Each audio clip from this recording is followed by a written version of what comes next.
Hey everybody, Wesley here. Welcome to this next episode of Seeds of Life, entitled It's Somewhere in the Bible. I think this is a very important subject, and it's pretty much about how very often Christians don't really know where to find in the Bible what they believe. They don't really know the scriptures. I think we see this beautifully in one of the Proverbs. It's in Proverbs 2 verse 25. 2 verse 25, and it says, the fox prowls on the chicklets when the hen is away. And, well, it's of course talking about if you move away from the source, you're vulnerable to attack. And Paul kind of reiterates this in Titus 4 verse 3 when he says, don't be like the chicklets that eat the seed meant for the ground. It's like you feed yourself with the wrong stuff. It's meant for something else. Okay, I hope a red flag went off for a couple of you, because there is no Titus 4 verse 3 in the Bible, neither is there a Proverbs 2 verse 25. But what about the chicklets? And this illustrates, I think, what is the problem that I see among Christians, and that I had as well, that we tend to take just basically anything that anyone says. Could be any preacher on TV, could be someone that says something and you're like, wow, that's nice. And you don't go and check if this is actually true, if this is actually what the word says. You don't let God reveal this truth to you, and you wouldn't even know if he said it. And if we go to Mark 4, that what we talked about in the last couple of videos, we talked about the hardened ground the last time. Now we talk about the second type of ground that Jesus says, which is the rocky ground. And there, it's very interesting. It says, and these are the ones sown on rocky ground, the ones who, when they hear the word, immediately receive it with joy, and they have no root in themselves, but endure for a while. Then when tribulation or persecution arises on account of the word, immediately they fall away. I think it's very interesting here. I think the key thing that I see here is they have no root in themselves. This is what I experienced so often. There's some new preacher or a beautiful sermon, you're like, wow, that's just beautiful. That's so true. Yeah, that's so good. I would like that in my life. And then that's it. Basically, you kind of get hyped up. Wow, that was nice, Jack. I had a nice sermon. Wow, it was a very good sermon this Sunday, wasn't it? Yeah, very good. Like a day after, you forgot what it's about, and you have no root in yourselves. So when the thing that he talked about, when that's confronted in your life, I don't know, it could be talked about anything, going out, being more bold, or forgiving people, or being more loving, more patient, whatever, because you have not sown this into your own heart, that we talked about last episode, you have no root. So the moment something comes against that, then it's gone. Or it might even be gone right after you take coffee at the end of church. So this is really key. Just like what we learned about in Isaiah, sow for yourselves. It's very important that you, for yourselves, sow that seed, again, to have root in yourselves. It may seem, you feel that joy, you're like, yay, this is a good message, but you have no root in yourself. It's also very important because in the Bible it says, in 1 Peter 5, we have an adversary, the devil, prowling around, like a lion.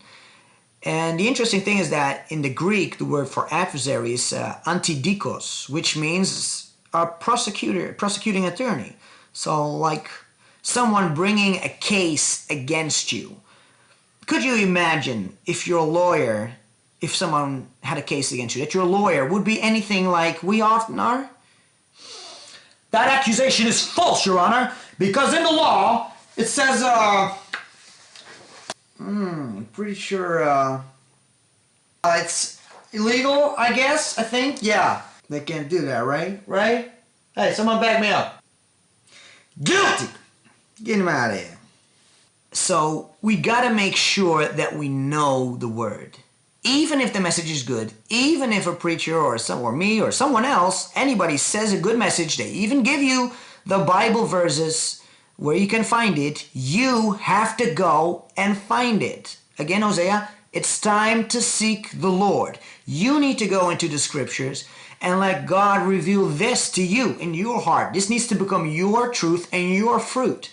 Otherwise, you're basically eating the fruit from someone else, his faith. That person or whoever is sharing this, he has planted that seed in his heart. It has grown. He's tasted the fruit of it. And then you are kind of tasting that fruit like, oh, this is pretty good. But when you're in a difficult season, you have no tree, no seed in yourself to eat from. And we even see this nice example with Paul in Acts 17, verse 11, where Paul and Silas are in Berea and they're preaching the word. And I think it's very beautiful what it says there. It says there, these Jews were more noble than those in Thessalonica. They received the word with all eagerness. So that's good. What we talked about, open heart, they receive. Examining the scriptures daily to see if these things were so. Many of them therefore believed. And I think this is just key. Like, they had an open heart, they heard the word, but they examined the scriptures. They examined the scriptures daily to see if these things were so. They weren't just like, well, that's good news, I'll take it. No, they checked it. They wanted to know, is this the truth? Is this of God? And we need to have this same mindset, no matter how good a message you get from whoever. You need to sow this in your heart. So you need to know if God is saying this to you, if this is in his word. And we have this verse, I think, that we often kind of take out of context a little bit. Is in Romans 10.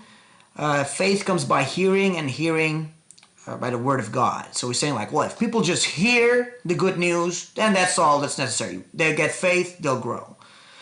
Well, I think that's taking that text a little bit out of context. In that context, is specifically focusing on how are people to believe if they never hear the gospel. Of course, hearing the good news is a very important part, and probably the first part in growing in faith. But as we saw in Jesus' time, a lot of people heard his word. In Paul's day, a lot of people heard it and didn't believe and didn't have faith.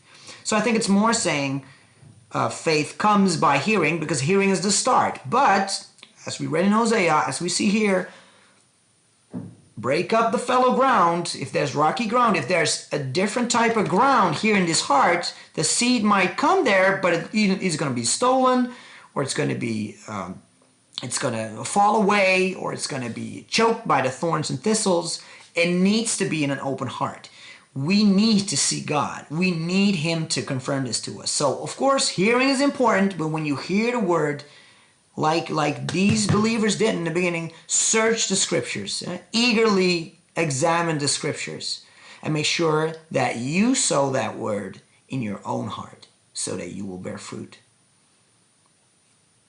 I hope this has been helpful, and so go to the word, take a look at these texts again that I shared also with the other videos. I hope you actually went to the word. That's why I supply the verses. It's also because nobody's perfect. Even no matter how great someone's life is, nobody has their complete full theology. So we need to search everything and make sure we keep the good things.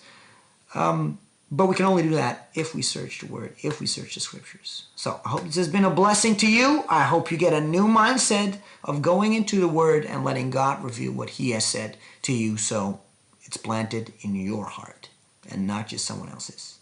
Hey, be blessed. See you later.